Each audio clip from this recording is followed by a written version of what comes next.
नमस्कार दोस्तों, आपका अपना YouTube चैनल धर्म रस में आपका स्वागत है। दोस्तों, आज की इस वीडियो में रामायण कथा में जुड़े रोमांचक कहानी जानेंगे कि श्री राम जी जब रावण के दमान थे तो लड़ाई क्यों हुई, और माता सीता थी लक्ष्मण की बहन तो भौजाई कैसे हुई। जय श्री राम। दोस्तों, आज की वीडियो में लेकर के आए हैं यह सवाल अक्सर लोगों के मन में आता है कि अगर राम रावण के दामाद थे तो युद्ध क्यों हुआ, और अगर सीता लक्ष्मण की बहन थी तो वह भाभी कैसे हुई। परंतु यह धारणा ऐतिहासिक और धार्मिक रूप से आधारित है। यह कहानी एक कल्पनात्मक व्याख्या है जो कुछ, लेकिन यह वाल्मीकि रामायण या तुलसीदास कृत रामचरितमानस में नहीं मिलती। फिर भी तो दोस्तों, आइए जानते हैं। बहुत समय पहले की बात है। त्रेतायुग में रघुकुल के राजा दशरथ के 4 पुत्र हुए, राम, लक्ष्मण, भरत और शत्रुघ्न। राम भगवान विष्णु के अवतार माने जाते हैं, जबकि रावण एक ज्ञानी, तपस्वी और लंकेश के रूप में प्रसिद्ध था। एक दिन की बात है,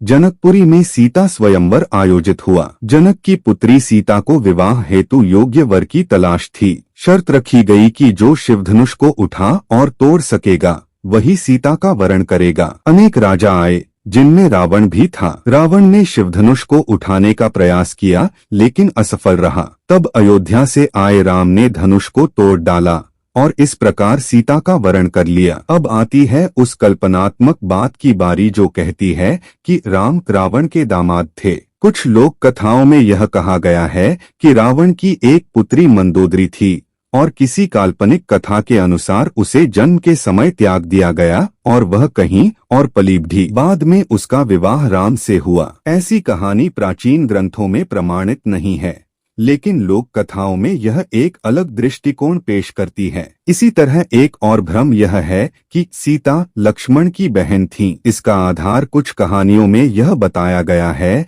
कि सीता को जनक ने धरती से प्राप्त किया था और उसे अपनी बेटी बना लिया था। अब यदि कल्पना करें कि जनक ने सीता को गोद लिया और लक्ष्मण की मां सुमित्रा जनक की बहन थीं, तो इस नाते लक्ष्मण और सीता मौसेरे भाई बहन हुए। इसलिए यह सवाल खड़ा होता है कि फिर भाभी कैसे हुई। तो ये भी स्पष्ट है कि यह सब कल्पनाओं पर आधारित कथाएं हैं जो मुख्य रामायण ग्रंथों से मेल नहीं खाती। वास्तविक राम कथा के अनुसार सीता जनक की पालिता पुत्री थीं और उनका विवाह राम से हुआ।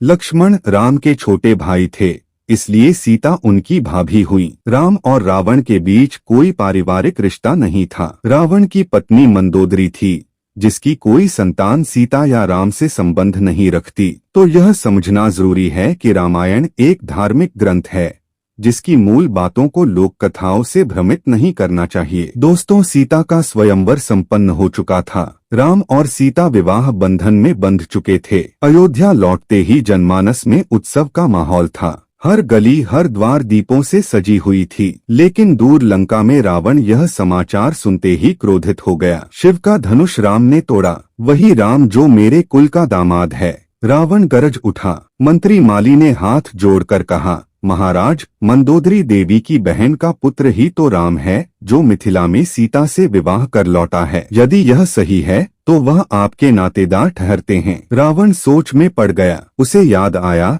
एक बार किसी भविष्यवक्ता ने कहा था, आपके कुल का ही कोई एक पुरुष आपके विनाश का कारण बनेगा। तब रावण ने कहा, तो यही राम वही पुरुष है। अब उसका अभिमान आहत हो गया था। वह राम से सीधे युद्ध नहीं चाहता था, पर सीता को हरण करके उसे कमजोर बनाना चाहता था। उसने माया रचाई, मृग का रूप धारण किया। उसका मामा मारीच, लक्ष्मण और राम को वन में दूर भेजकर रावण ने साधु वेश में सीता का अपहरण किया। परंतु यही उसकी भूल थी। लंका पहुंचने पर मंदोदरी ने रावण को बहुत समझाया, राम कोई साधारण मानव नहीं, वे साक्षात नारायण हैं। सीता को लौटा दो। रावण ने हंसकर कहा, अगर वे विष्णु हैं तो आए और युद्ध में मुझे हराए। यह युद्ध नहीं, एक नीति का खेल था। राम ने वानर सेना के साथ लंका की ओर प्रस्थान किया। बीच में समुद्र था और तब राम ने अपने बाण से समुद्र देव को शांत करके पुल बनवाया, जिसे राम सेतु कहा गया। लंका पहुंचकर युद्ध छिड़ा। विभीषण रावण का भाई राम की शरण में आ गया, क्योंकि वह जानता था सत्य का साथ देना ही धर्म है। अंततः युद्ध का अंतिम दिन आया। रावण, जिसे ब्रह्मा से अमरत्व का वरदान था,